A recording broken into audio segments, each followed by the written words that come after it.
Hey everyone, it's Justin here, America's Honest Tax Accountant from Number Crunch Nerds. So the question of the day is, do you understand the IRMAA time bomb that is waiting for your wallet when you turn 65? Now let's take two couples. Right over here on the left side, we have the Martin family. And then over here on the right side, we have the Russo family. Now both families have identical MAGI projections between today and their life expectancy before considering any IRMAA planning. So let's just run through the Martin family's projected MAGI real quick. For the most recent years, 2023, 2024, 2025, the Martins are still employed. They are pre-retirement. They have MAGI of $275,000. And generally speaking, the source of the majority of their income is from employment. Then right here in 2026 through 2028, the Martins are going to be in their early retirement years.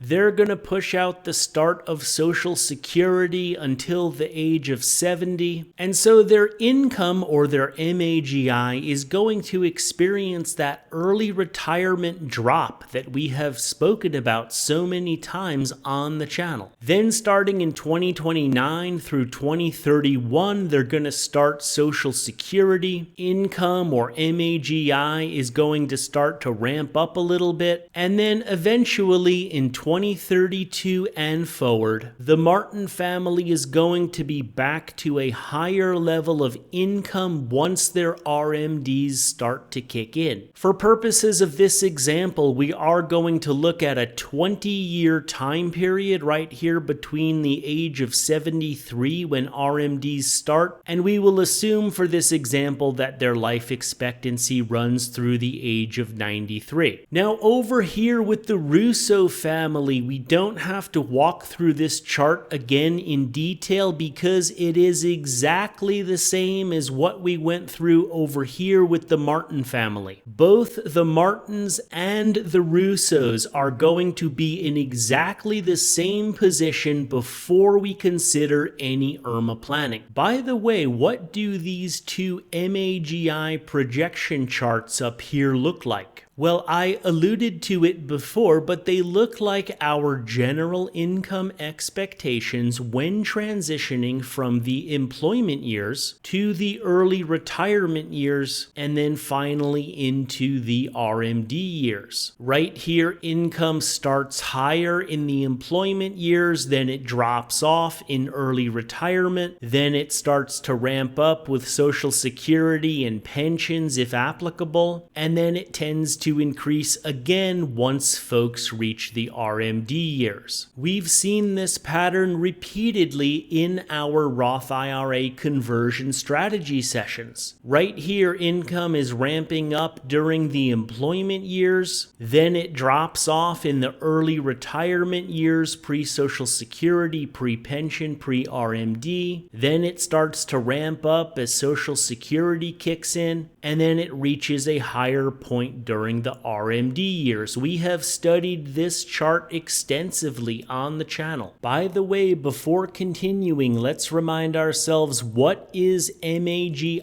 again? Well, it's basically just AGI off your tax return. That comes off of line 11 on the 1040, your adjusted gross income. So it's AGI with a few modifications like the add back of tax-free interest income from municipal bonds and the add back of certain income from U.S. possessions like Guam, for example. Basically, the adjustments are generally those that don't apply to that many people, so for purposes of this example, let's just assume that the modifications to get from AGI to MAGI are going to be 0, and therefore, again, for this example, AGI and MAGI are going to be the same thing. By the way, for members of the the personal tax planning template program. There is a video in the members area called How to Calculate MAGI, which goes through a variety of MAGI scenarios for different purposes, so you can go check that out at your convenience. Alright, so coming back to our example, the Martin family decides that they don't want to do any IRMAA planning. What's the big deal, they say? So what if we have to pay a few extra bucks in IRMAA? Instead of taking the time to do some planning, we'd rather hit the golf course. And of course, we also want to tend to our potted plants. So with the Martin family's desires and goals in mind, let's come down here and we're going to calculate what their IRMAA surcharge is going to be. And what I want you to focus on specifically for the Martin family is this 20-year period right down here. So the 20-ish years between the ages of about 73 to 93. And our question again is, what is the Martin family's total IRMAA surcharge going to be over the course of this 20-ish year time period? And to kick off that calculation, if we take a look at the IRMAA brackets for 2025, here's the IRMAA income brackets and the surcharges for Part B and Part D of Medicare. Here's the married filing joint section right here. We can see that MAGI of $275,000 falls into the third IRMAA bracket. So here's bracket number 1 right there, there's number 2, and we are in number 3 with MAGI that is greater than $266,000 and less than or equal to $334,000. And it looks like there's a 0 missing right here, so that's a typo on the part of Kiplinger.com where I got this chart from. But regardless, you can see that the Part B IRMAA premium, if you are in the third IRMAA bracket right here, is going to be $185. That's per person per month. And the Part D IRMAA surcharge right here, when we are in the third IRMAA bracket, is going to be $35.30 per person per month. Now, we all understand that the IRMAA brackets will be adjusted for inflation over time. But then again, so will things like Social Security income, for example. And so that's where the real detailed analysis using inflation rates, growth rates, and rates of return inside the personal tax planning template comes into play. But for purposes of this example, let's put aside growing the brackets and the surcharges for inflation, and let's just stay focused on the concept of being subject to an IRMAA surcharge based on your MAGI. So once again, just to summarize, based on these results, the Martin family is basically looking at IRMAA surcharges of $185 per month for Part B and $35.30 per month for Part D. Again, note that these are per person charges. So here we go. Let's crunch through the numbers. This is the Martin family's projected total IRMAA surcharge in that 20-year RMD period. We have the $185 Part B surcharge. We have the $35.30 Part D surcharge. Again, for simplicity, we are just going to assume that these amounts are applicable for the full 20-year period. We are putting aside inflation adjustments related to these items. So we have the total surcharge per person is $220.30. We have 2 people in this example, leading to a total monthly surcharge of $441. Multiply that by 12 months in the year, and we have a total annual surcharge of $5,287. We are also using 20 years in this example, and so the grand total IRMAA surcharge over that 20-year period is going to be $105,744. Now, the Russo family, on the other hand, isn't so sure about this whole let's not do any IRMAA planning strategy that the Martin family was using. I mean, according to Mr. Russo, hey, we like potted plants too, but But we have Mrs. Russo chiming in over here. Yeah, but we don't want to just hand our money over to the government willy-nilly. So the Russo family sits down to do a little IRMAA strategizing. The Russo family says, okay, you know what? We are awfully close to the top of the second IRMAA bracket based on our MAGI projections. Going down here, remember that the Russo family is also projecting MAGI of $275,000 annually in the RMD years. And $275,000 is very close to the top of this second IRMAA bracket right here at $266,000. Remember, for purposes of this example,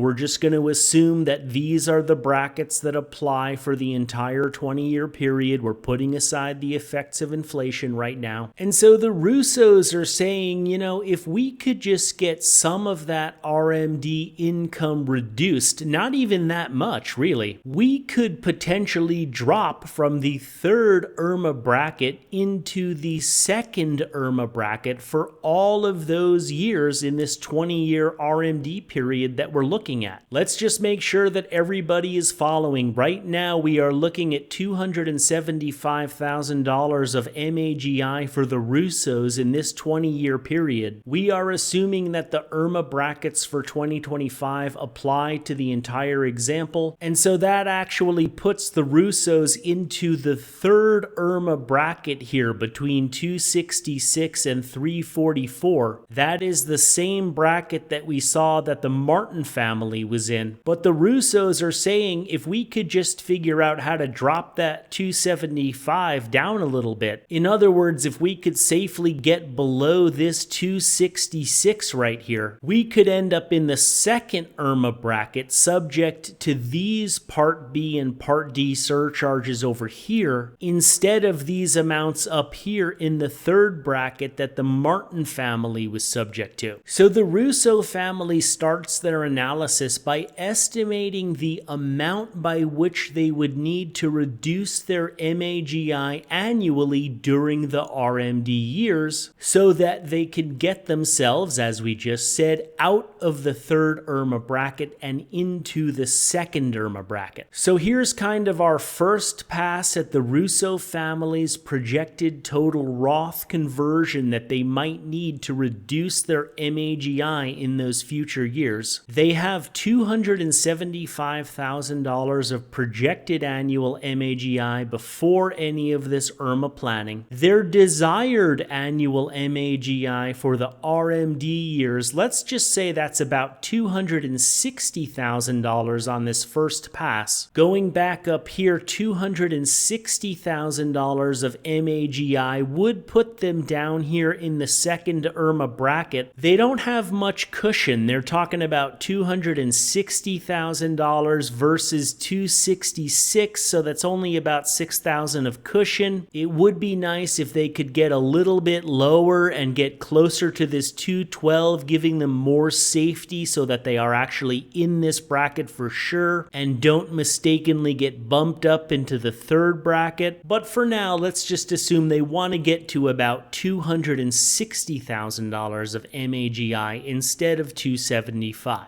So the difference between those two numbers is about $15,000 of annual income that they would need to reduce or shift. And we are using 20 years in this example, as we said, so that's a grand total of $15,000 times 20 years, or about $300,000 minimum that needs to be shifted out of the RMD years and into earlier years, where not only could it potentially be absorbed in lower brackets, lower income tax brackets, but could also have the effect of getting them out of the third IRMAA bracket and safely into the second IRMAA bracket. So the Russo family then continues their analysis by determining how much room they have in their lower tax brackets in earlier years. Now take note right here, I just want to make sure that everybody is following. We are now switching over over to the income tax brackets for this analysis right here, we have been talking primarily about the IRMAA brackets so far, but right now we're going to shift income through Roth conversions, and that is going to involve an analysis of the income tax brackets, okay? So that's what we're talking about right here in this chart. So the first part of this chart is all the same. There's the same MAGI that we saw above. Remember that we are assuming MAGI and AGI are the same for purposes of this example. So to get to taxable income, we're simply going to drop in our standard deduction. Let's just assume it's $30,000 for a married filing joint couple. I understand this will increase for inflation. I understand that there is a senior bump for those over age 65, which is separate from the OBA senior bump. We're just going to ignore all that and keep it simple for now. Let's just say there's a $30,000 standard deduction for this couple. We are going to throw in the additional OBA senior bump since that's been an item that is heavily in the news lately. We have talked about it a lot on the channel. That is applicable from 2025 through 2028. The Russos right now have relatively low taxable income in these years that we're looking at, so we're just going to assume that they're not going to be phased out of this OBA senior bump by income for purposes of this example. We are going to cut that off after 2028, as I mentioned, because currently the law is that that will expire for these 3 years down here. So considering just those items right there, we're looking at taxable income before any Roth IRA conversion of actually a loss for the first 3 years, and then $60,000 of taxable income for the latter 3 years that we're looking at in this example. Now for 2025, the top of the 12% income tax bracket for married filing joint is $96,950. Similar to the rest of the example, we're just going to ignore inflation adjustments, and we're just going to assume that the top of the 12% bracket is this amount for all of the 6 years in question. As I've said before, within the personal tax planning template, we can get into all the details about adjusting every one of these numbers for law changes, adjusting every one of these numbers for inflation adjustments, and so on. Right now, we're putting aside those nuances which complicate the math, and we're focusing on the concept. So with these amounts of taxable income before considering any Roth IRA conversion, and these right here being the top of the 12% bracket, and then about another $37,000 for the latter 3 years, leading to a grand total of about $400,000 of room in the lower brackets to absorb additional income. If you recall, going back up here to our first pass, we were only looking for about $300,000 of room. The Russos have easily identified about $400,000 of room. And so to summarize, the Russo family has plenty of room in the lower brackets in those earlier years. They can fill up their 10% and 12% tax brackets in 2026, 2027, and 2028. That's referring to these 3 years right here where taxable income was actually negative before doing any Roth conversion. So the 10% bracket was also empty at this point. And then they can fill up their 12% bracket in 2029 through 2031. In fact, hopefully that those of you who are in the personal tax planning template program are looking at this and saying, now, wait a minute, the Russos have room to get income into their 22% bracket as well in all of those years above and out of the 24% bracket in later years. And if you picked up on that, then you are 100% correct. By the way, if you're not seeing that, remember that Roth conversions are designed to shift income out of high bracket years and into low bracket years. So going back up here at $275,000 of AGI, even after knocking off, let's say, $30,000 of standard deduction, the Russo family is still going to be well above this $206,000, which is the bottom of the 24% income tax bracket for married filing joint. And then going back up here again, for purposes of this analysis, we have only filled up their 10 and 12% brackets to the tune of about $97,000. So the Russo family has a 6-year window right here where they only have $97,000 of taxable income filling up the 12% bracket. And going down here to the 22% bracket, you can see that there's a lot of room between the $97,000 bottom of the bracket and $206,000 top of the bracket. And so even though we're not going to cover that in more detail in this video because I want to get back to focusing on IRMAA, and we have already shifted enough income into the lower brackets to get the Russo family down safely into that second IRMAA bracket and out of that third IRMAA bracket, I just wanted to point out that there is more room here to get income out of the 24% bracket and into the 22% bracket in that 6-year conversion period. Okay, so now let's assume that the Russo family moves forward with their plan and they complete strategic Roth IRA conversions in the amounts necessary to get themselves safely into that second IRMAA bracket. And with that in mind, let's crunch the numbers for the Russo family. So right here is the Russo family's projected total IRMAA surcharge in the RMD years. After the Roth conversions that they implemented, they are saying that their MAGI is going to be safely below this 266,000 top of the second bracket threshold. Therefore, the monthly surcharge for Part B IRMAA is going to be $74 a month, and the amount for Part D will be $13.70 for the month. So there's our $74 Part B, there is our $13.70 Part D. That's a total surcharge per person of $87.70 per month. There are 2 people involved, so that's a $175,000 total monthly surcharge. Multiply that by 12 months in the year, that's $2,105 total annual surcharge. Again, we are working with 20 years in this example, so that is a grand total IRMAA surcharge over that 20-year period of $42,096. So let's compare the results right here with the Martin family doing their golfing and tending to their potted plants. They were subject to IRMAA surcharges over the course of the 20 years in this example of $105,744. The Russo family, on the other hand, which took some time to analyze where they were in the income tax brackets and therefore where their MAGI landed them in the IRMAA brackets, they did some IRMAA planning through the use of strategic Roth IRA conversions, and they got their IRMAA surcharges, the grand total over that 20-year period, down to $42,096. So the Martin family paid more in IRMAA surcharges over the course of their life by $105,744 minus $42,096 equals $63,648. But here's the key to this entire analysis. Both families earn exactly the same amount of money. When talking about IRMAA, you will generally hear people say something like, well, you pay more in IRMAA when you make more. And so I ask you, what does that really mean, to make more? Both the Martin family and the Russo family make exactly the same thing. The only difference is that the Martin family, the folks that did not do any strategic Roth IRA conversions and IRMAA planning, their income in retirement, let's say within this green box right here, this amount of income, whatever this grand total is right here, it's exactly the same as the Russo family, except it's spread out in a way which is not beneficial. It's too low right here in the the early retirement years, and therefore it's not taking advantage of the lower income tax brackets. And then it's too high over here in the latter retirement years, which means not only are you getting dinged with income taxes, but you're going over the IRMAA cliff. Remember, IRMAA brackets are cliff brackets. Once you're in by $1, you're in all the way. And just that incremental amount of income up here at the top may be enough to tip you over the cliff, right? Going back up here to the IRMAA brackets, think of every one of these lines as a cliff. The minute you go over $266,000, even by $1, you have gone over the cliff. You are now in this bracket up here. The IRMAA brackets are not marginal brackets. Marginal brackets mean that only the next dollar that tips over into this bracket is affected. That's what the income tax brackets are. The income tax brackets are marginal brackets. IRMAA brackets are cliffs. Once you go over by $1, this is where you are for that particular year, and there's no way to get out of it. So going back down here, the Russo family had this exact same chart in this green box, just like the Martin family did, except by doing strategic Roth IRA conversions to trim off this incremental income at the top and get it shifted back into the lower years where there's more room in the lower brackets. They were effectively able to get their income to look something more like this in this green box. Instead of having this big ramp up from low to high like this, the income is now smoothed out over the retirement period. And putting these two charts next to each other, the concept that I want you to see is that this total amount of income right here in the green box and this total amount of income right here in the green box, these are the same in total. It's not that this family, the Martin family, earned more and that the Russo family earned less. They had exactly the same amount of income. The only difference is when it was taxable, with the Martin family having it taxable in an uneven way, low over here and high over here, and the Russo family smoothing it out not only to take advantage of the lower income tax brackets, but also to avoid going over the IRMAA cliff. Right here in this above chart, you're going over the cliff. But down here in this chart, you are not going over the IRMAA cliff in those later years. By the way, for members of the Personal Tax Planning Template Program, we have a big update to the IRMAA Surcharge calculator that is part of the Personal Tax Planning Template, and it now allows you to toggle between single and married filing joint IRMAA brackets based on your tax return filing status. So right down here on the IRMAA Surcharge Calculator tab, you can see right here that if we specify married filing joint or we specify a single filer, the annual surcharge will now be calculated for 2 people or for 1 person, just depending on what filing status we have entered. There were a number of questions on this because what people want to do is be able to plan for the surcharge while both spouses are alive. But again, remember, when we get into planning for widow's penalty and other issues when one spouse ultimately generally passes before the other, we do have to account for the fact that you will now be in the single IRMAA brackets once one spouse has passed, and so we need to be able to toggle for that within the IRMAA surcharge calculator. So as I said, a bunch of people have been asking for that. It is now built into the calculator, so that's going to help everybody get more precise on what IRMAA surcharge they will be looking at as they project their income out into the future, not only for IRMAA planning, but for Roth conversion planning, estimated taxes, and so forth. So if you're already a member of the Personal Tax Planning Template Program, you can simply log into the members area at your convenience and watch the updated training video on that. And if you're not already a member, lifetime access to the Personal personal tax planning template and video training program is available for a one-time purchase fee at the link in the description below this video. My personal tax planning template program is arguably the most complete and comprehensive individual income tax planning training program on the market in the United States today. Take a look at some of these recent comments by members of the program. Justin, your videos are so detailed and understandable. Thank you for helping us primarily old school retirees. And over here, thanks again for all your hard work and excellent education material. It is helping me to no end figuring out our future retirement taxes, Roth conversion, and trying different distribution strategies. And right down here, Justin, your spreadsheet is amazing, as is all of the work you've put into the videos within the members area of the personal tax planning template. It's like having a financial advisor report whenever I want for whatever changes happen or that I want to model. And then finally, right over here, Justin, I wish I had paid more attention to the tax implications of retirement when I hit 60, and I have encouraged others to learn from my mistakes. I'm now turning 73 this year and am facing large RMDs. And although it doesn't say it right here, based on this statement, this individual is probably facing the higher IRMAA brackets as well, as we just went over in this video. As I said, you can join the personal tax planning template program with lifetime access for a one-time access fee at the link in the description below this video. And that's going to be it for today's video. Thanks everybody for watching, and I'll see you next time.